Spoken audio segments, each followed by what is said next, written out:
A very good evening and welcome to the inaugural episode of the Metropol Sports Center, the first of its kind to occupy the primetime segment in Kenya. Here it's all about money and sports, or sports and money depending on where you come from. And to give you a quick run through of what we'll be going through, we'll be talking about the London Marathon, the sports betting scene, Caster Semenya's issues, the UEFA Champions League, the NBA playoffs, Paralympics, among others.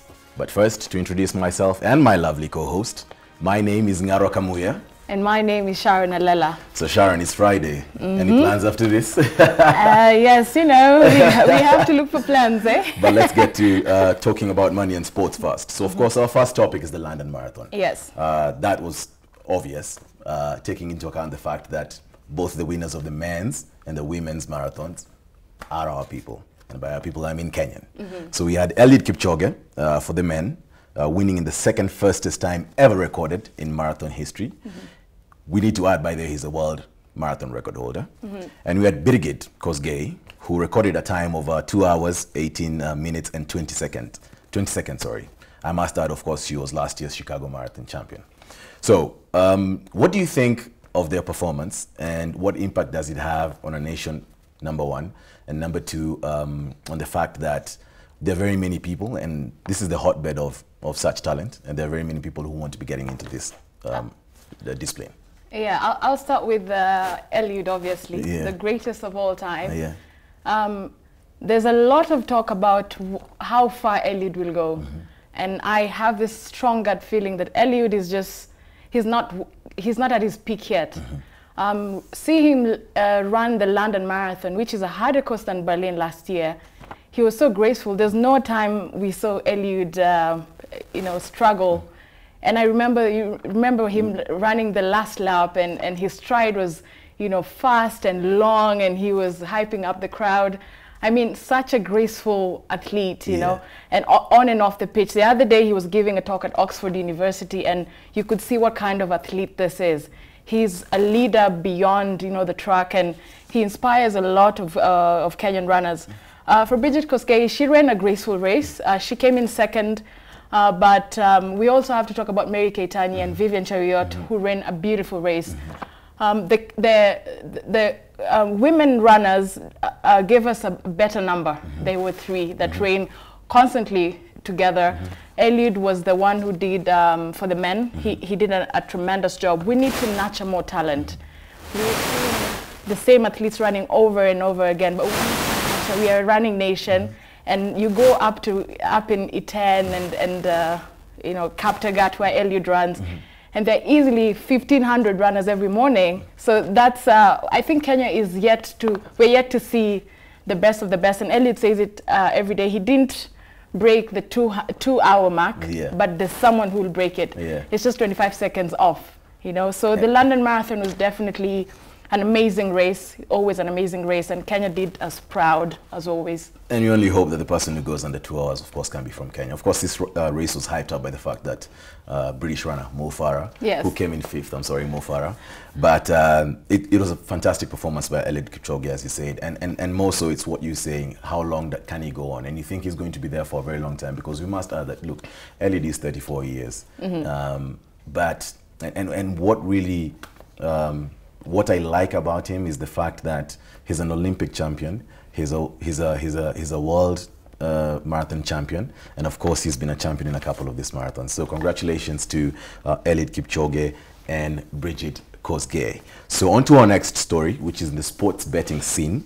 But before we talk about exactly what we want to talk about, you will remember that a time back, Cabinet Secretary for the Ministry of Interior and Coordination of National Government gave a stern warning to the betting companies in this country. Take a look and hear what he had to say.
So you've had it.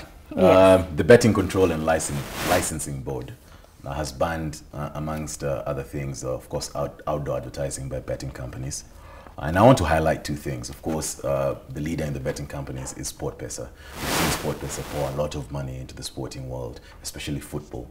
We know they're in the motor rally circuit. We know they were in rugby at some point, and they exited last year, at least in rugby, because of the tax implications. Now, on the issue of celebrities promoting the betting companies, we know that former Harambee Stars player McDonald Mariga has been used by Betway to promote their product. Now, taking into account exactly what we've had, the message that the Betting Control and Licensing Board has passed, what do you think is going to be the impact on the sporting world, or rather on the sporting scene in Kenya? First, I think there's going to be a fight, of course. The betting companies are not going to take it lying down. Because there has to be value for money for any sponsorship, and part of it is the eyeballs you get from advertisements. We don't have a sports fund yet. Has it even set up? It's not okay. There are appointments that have happened, but it's not operational yet. Okay, yes. So the sports fund cannot support sports in Kenya, and we are going to get into that discussion even more. But so banning advertisements without consultations with the stakeholders, even the media houses that get so much revenue from betting firms, there's going to be a fight.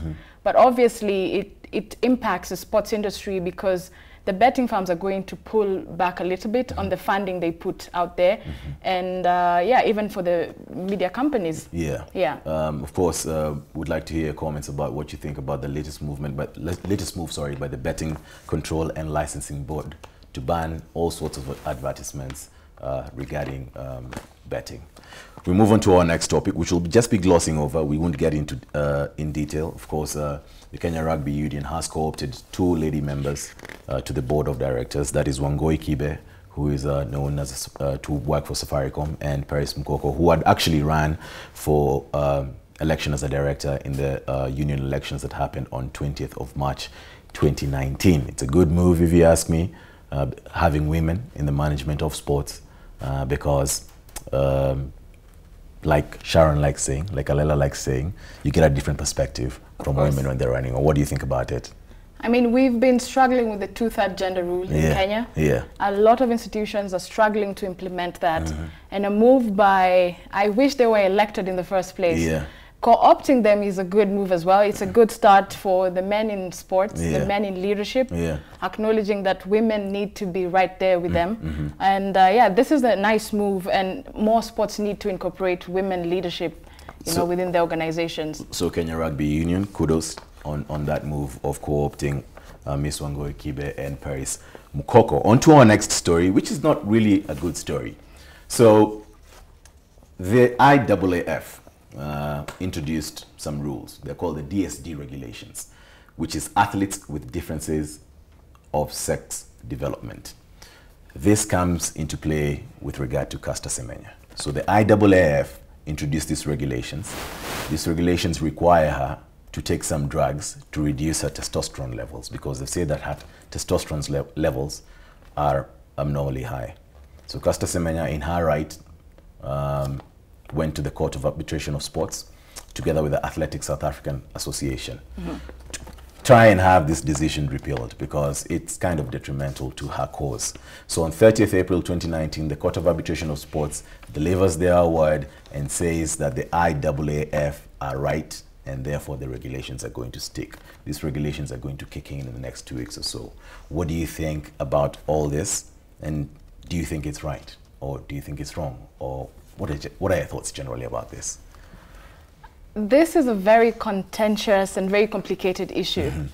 I'll take it back to when Bolt when we discovered, or the scientists discovered that Bolt had fast twitching fibers, muscle fibers. Yes. Now this enabled him to run faster and to recover faster than normal athletes. There have been situations where athletes have a high hemoglobin level that enables them to, of course, absorb, have a bigger lung capacity and oxygen. This is a situation that needs so much consultation with the medical field, and we've seen the medical association come out very strongly against it and say it's unethical and of course against human rights. Now, we have other athletes, it's not just Semenya. There are other athletes who are running and in other sports who have a difference in sexual development. But one case cannot be, IAAF using one case to decide is it's a bit like, it makes us think they were actually going after Semenya like we've known for the past decade. Yes. And I think it's a medical issue. Asking someone to suppress their hormones. Hormonal issues are very sensitive. You know, you suppress your hormones, or you've seen athletes going into early menopause because of suppressing their hormones. These are very, it's a very controversial issue. The medical field is totally against it. But IAAF needs to rethink it and put more studies into it before making a decision, because there's so many other athletes who'll come up with this case. And how much testosterone is enough anyway? True. And my only point as we wrap up that topic is Caster Semenya has actually been beaten with this abnormal testosterone levels, as they call it, abnormal, and I put it in quotes. So I don't think it should stand, and as you say, it's a very controversial issue. But we move on to our next topic, which is the UEFA Champions League for all the football lovers. So this week we had Tottenham play Ajax, and Tottenham in their new stadium lost 0-1 to Ajax, a goal by Danny van de Beek, sorry, I beg your pardon. And then the big game, the one that everyone was looking forward to, Barcelona versus Liverpool. Barcelona whooping Liverpool 3-0. 1 goal by Luis Suarez and 2 goals by Lionel Messi. Thoughts on that game? I'll start with Ajax. This is an amazing young team with amazing players. Fast-paced, sensational football. We have so much lessons to learn from Ajax. And there's another team that was compared to Ajax, that's been compared to Ajax this week. It's called the Argentinos Juniors, where Maradona came from. These are teams that have been known to build talent for a long, long time, and to feed the league with talent. You see, we've had Johan Cruyff and many other Dennis Bergkamp, Patrick Kluivert. Yes, many other really, really good players come from Ajax. Ajax did they did the same to Real Madrid. And then Juventus, a team of big players, but very, relatively older. And now I'm really rooting for Ajax to the end, just so we make a statement, just so they can make a statement that to teach, for others to get the lesson that you need to build from the ground up. You sell a product that's quality. And they've been selling quality products. They have been selling quality products. On to the Barcelona game. Messi's 600th goal. I mean, Messi is a sensational player. There's not much to say about Messi. Liverpool played a beautiful game. I was rooting for Liverpool. They did all they could. But you are playing against a Messi that woke up on the right side of the bed. There was nothing that was going to happen. I mean, Suarez did well. There was going to be more goals. But probably from Dembele, but it didn't go through. But that was an amazing game to watch. It didn't go so well for Liverpool, that played really well. But I mean, football is football. Goals are goals, and it's the Champions League. And goals is what wins you the games. Of course, the last time Ajax were in this stage was in 1995. And in 1995, they went on to beat AC Milan in the final. AC Milan team that was started. So if Ajax do proceed and play Barcelona, I'm sure very many people are going to be rooting for Ajax Amsterdam. So we go on to the West, where it's all about post-up, where it's all about perimeter playing. It's the NBA playoffs. That's what's happening right now. And in the NBA playoffs, as we speak, we have the Golden State Warriors leading the Houston Rockets 2-0 in their series. Of course, Kevin Durant averaging a 67% in his field goals. We have Toronto Raptors, I think your Toronto Raptors, losing currently to the Philadelphia 76ers. Joel Embiid registering 33 points in Game 3. We have the Celtics and the Bucks, the Boston Celtics and the Milwaukee Bucks evened out at 1-1. Giannis Antetokounmpo, the Greek freak, actually rallying back the Bucks to register that win after Celtics had taken a narrow lead. And the last one is the Denver Nuggets versus Portland Trailblazers. This one is a shared spoils. It's 1-1. So it's the playoffs, like we're talking about. It's a conference semi-finals, as they say it in America. We say semi-finals. What do you think about what's going to happen?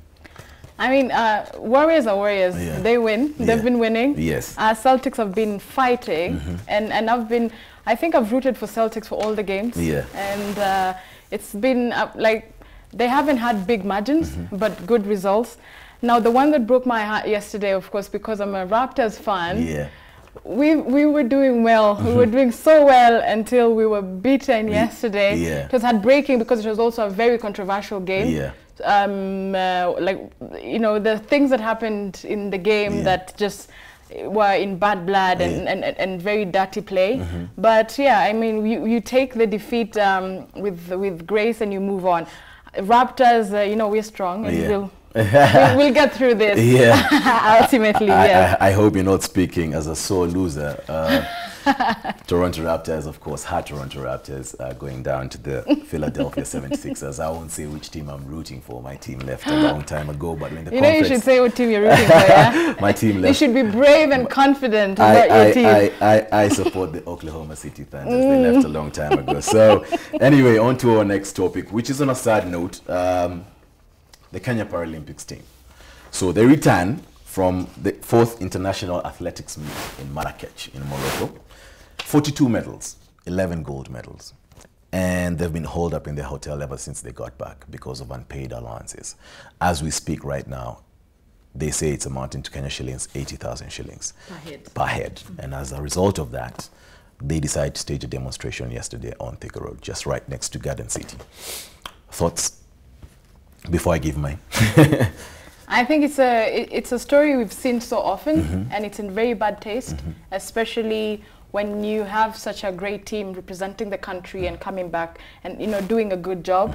This the Ministry of Sports needs to pull up the socks because this is disgraceful. You can't have this many athletes not being paid, and it's in many other sports. It's not just in athletics.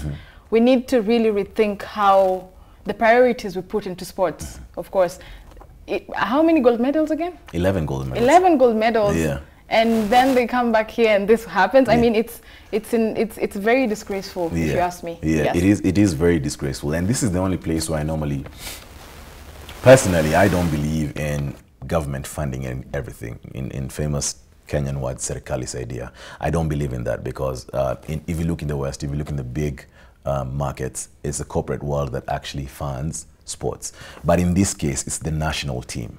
And while granted they have a federation that should have organized for that, it's a national team, and I think the Ministry of Sports should have done a bit more to make sure that our athletes were actually catered for. 80,000 shillings per head, I'm sure they can be able to meet that. I'm just sure there's a lot of red tape, and it goes on to what we keep on saying in Kenya. The problem is that we still look at sports as a pastime, and we need to start looking at sports as a business. We take a short break, and when we are back, we'll be conducting our first interview on the Metropol Sports Center, the inaugural of its kind, rather, the inaugural show of the Metropol Sports Center, the first of its kind on Primetime TV. Don't go.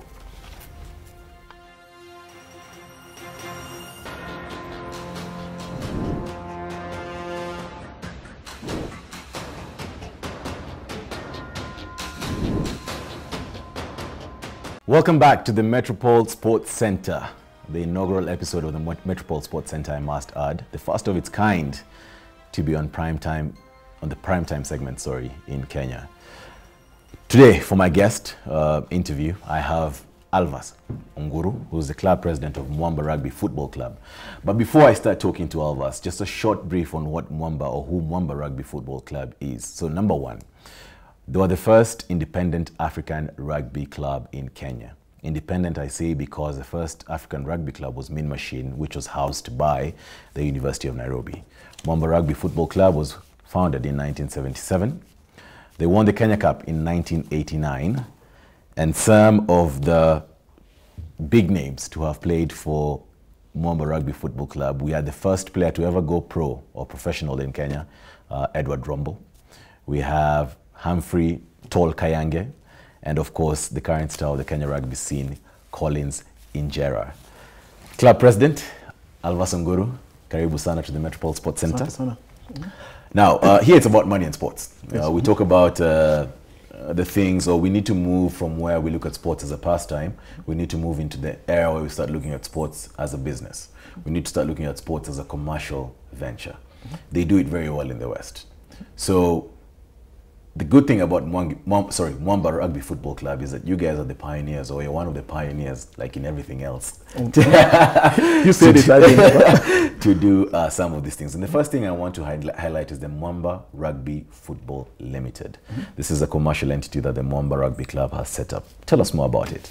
Okay, thanks very much for having us here as well. It's a great pleasure to be here on behalf of the Mwamba Club. The Mwamba Rugby Football Limited company actually was an effort to, like you just said, to get Mwamba to become a commercial entity, to start raising money and to make money to run the affairs of the club. As you said, since we began in '77, we've been an amateur club. We survive on handouts, on sponsorships, on fundraising, and so on and so forth. And it dawned on us a few years, maybe 5 years ago, 6 years ago, that that wasn't sustainable.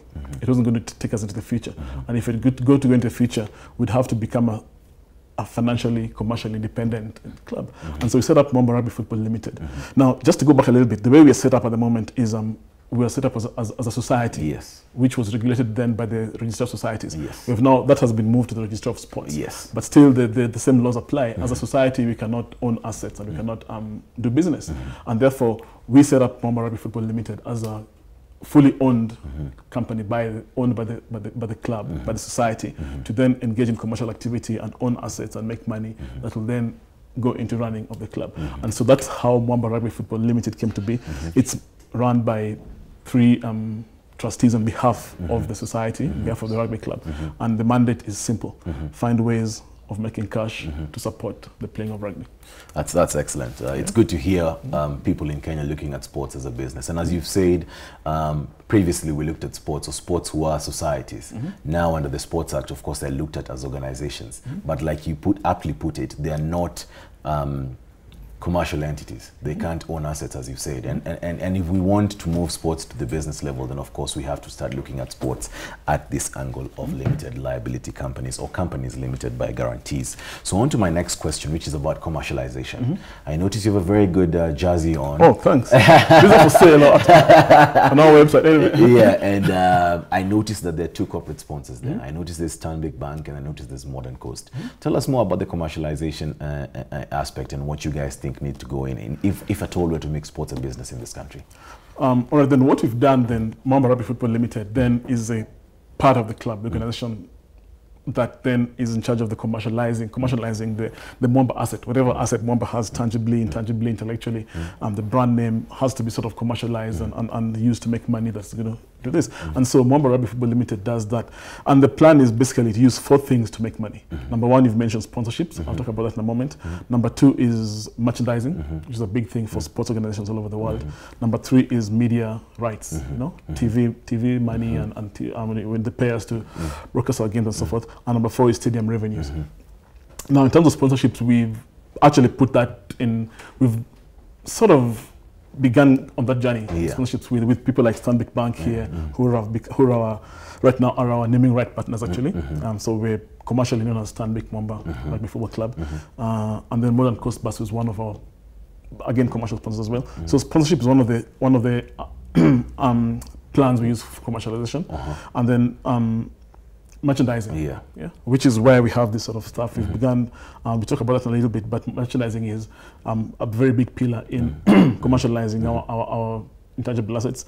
And then, like I said, we are looking into, we've got a media company that's paying all the rugby clubs to broadcast our matches. So we've got TV rights, so that's ongoing as well. Then the big, scary one is stadium revenues.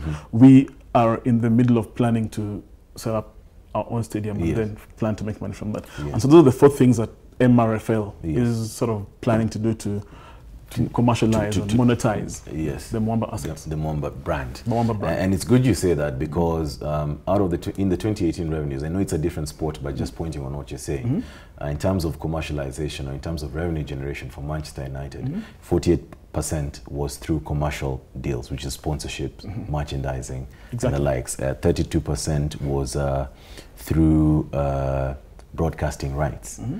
and then the little, 20% was through gate revenues. So we are moving into an era where you need to focus on the commercial angle. Exactly. You need to focus on the TV money, because TV money is big, and then stadium revenues just become something to buttress, of course, your day-to-day living as a club. On to my next question, and the reason why I'm very hyped about this is because you guys are pioneers in this, which is the merchandising angle. You've said merchandising is actually a very big pillar if indeed any team wants to commercialize their assets. Right now, Mwamba is the only club that is taking advantage of the tech space, that is taking advantage of the online platforms that we have in this country. Tell us more about what you guys are doing with some of the online platforms. So what we're doing with the online platforms and technology, allowing us to do these things, I guess, and we've always say that everything happens when its time arrives, you know, and technology has conspired, and our partnership with our commercial partners, Stanbic especially, and Modern Coast as well, has conspired to get us to a place where we are now able to take advantage of that. And so when this merchandising thing began about 3-4 years ago, we'd sell this on small scale, you know, we'd bring in a couple of jerseys and sell them through our networks to people we know. This year we've managed to get an opportunity to go on a large scale. So we've partnered with two companies owned by young Kenyan entrepreneurs, really smart young Kenyans. One is called Jersey Store, one is called Fanbase, and these are young Kenyans who are doing online distribution and online fulfillment.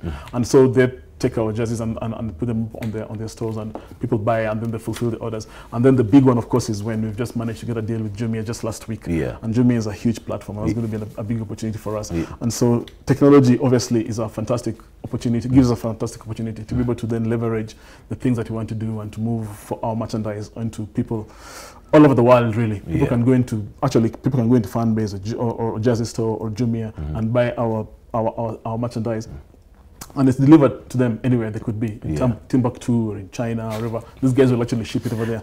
And then while you talk about merchandising, there is, of course, there's the jerseys like what I'm putting on. There's the replica jerseys, which is the actual plain jersey, the replica of the plain jersey. But also we want to expand that merchandising sort of the merchandising scope of products that we've got on our stores. So you've got we've got mugs now on the store. One of our suppliers is now bringing on coffee mugs. Someone is talking about bringing on flags and those sort of things. So it's going to be a wonderful opportunity. It's going to be an exciting time to see, to give our fans and people who love our club and our supporters an opportunity and an avenue all over the world to just log in and buy our stuff. I mean, we can go on for long about merchandising, and like you're saying, it's a big revenue earner for clubs all over the world. Alva Sunguru, thank you very much for coming to the Metropol Sports Center. It's very good to see people who actually focus on sports as a business, and it's good to see that it's actually the first independent African rugby club that's pioneered in going into this avenue. Thank you very much for having us. You've heard it from Mwamba RFC Club President Alva Sunguru. If you're a Mwamba fan, head on to Jumia and all the other platforms that he's mentioned and buy your jersey or buy your replica jersey, and let's try and make sports a business. We take a short break. Up next, we'll have Money Ref with Nahashan Owano.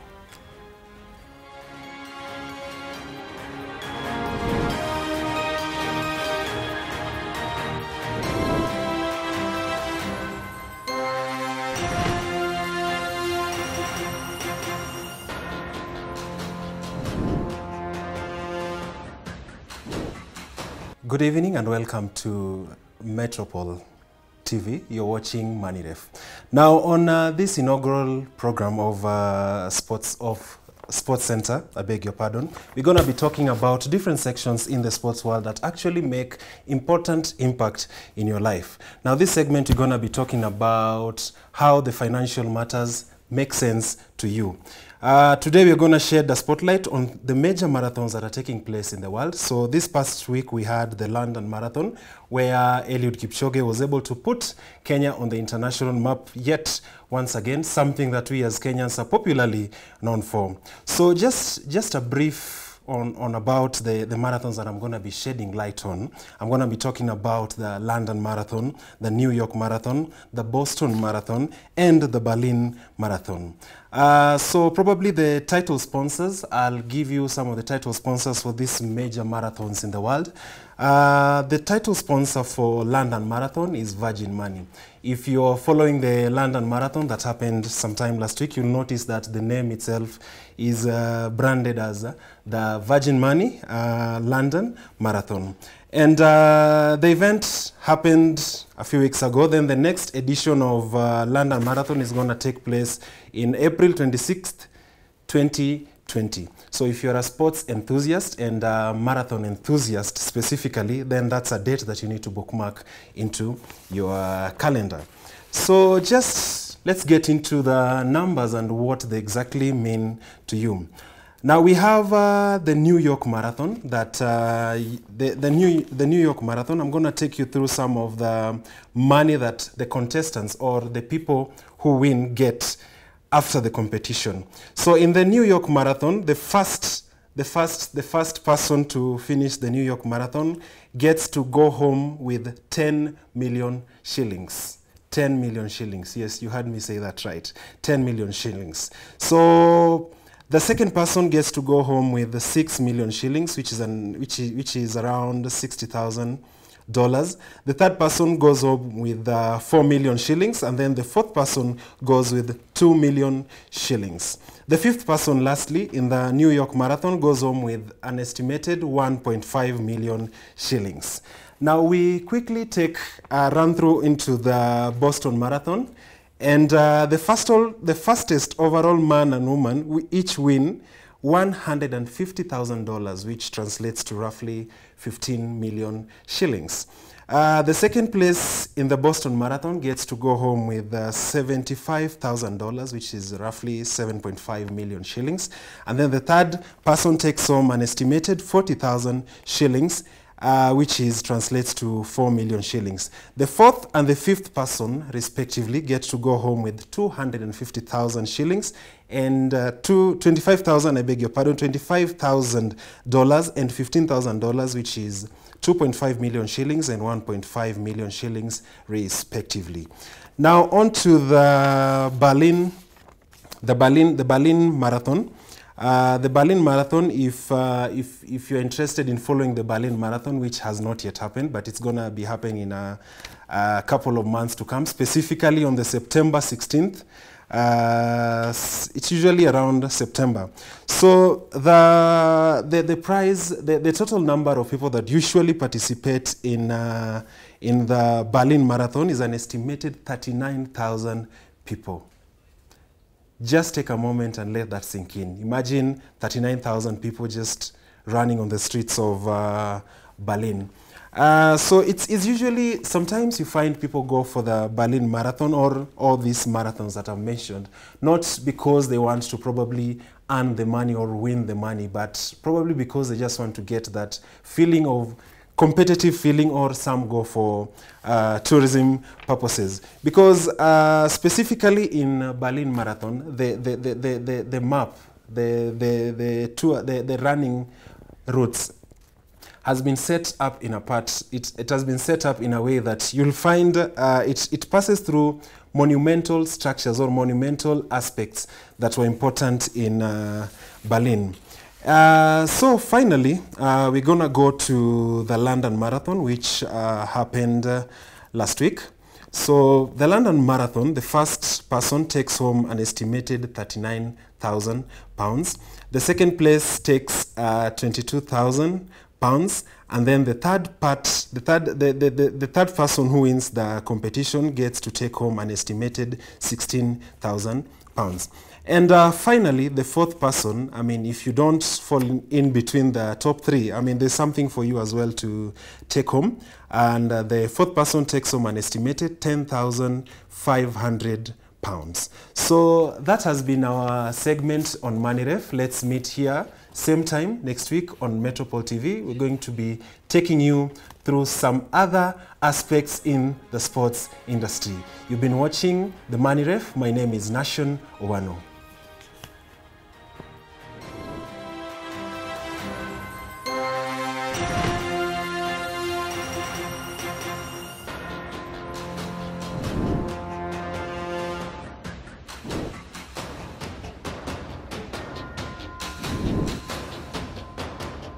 Welcome back to the Metropol Sports Center. Now, this coming weekend, of course, we have events in the sporting world to be watching out for. So Sharon, you want to tell us what we're going to be watching out for? Of course, into the football, mostly I'll start with the Kenya Premier League. Leopards taking on Mathare United, Posta Rangers taking on Bandari, Steamer taking on the reigning champions Gor Mahia, and Tusker taking on Sofapaka. Those are the main games in the Kenya Premier League, which is also the SportPesa Premier League. Now into the English Premier League, which is more exciting. Bournemouth taking on Spurs on Saturday, West Ham, Southampton, Wolves taking on Fulham. That's a very interesting game to watch. Cardiff taking on Crystal Palace, which has been amazing playing away, and Newcastle taking on Liverpool, which is I think the biggest game of Saturday, knowing Liverpool is on the title race with City. On Sunday we have the race for the top four, which is tight, and Chelsea taking on Watford at home, Huddersfield taking on United, and Arsenal taking on Brighton. Now be sure to catch all this action this weekend, because we'll be talking about all this next week. And on the local rugby scene, of course, we have the Enterprise Cup semi-finals. We have Resolution Impala Saracens, I beg your pardon, taking on KCB. This will be at the Impala Rugby Grounds. The game will be at 4 p.m.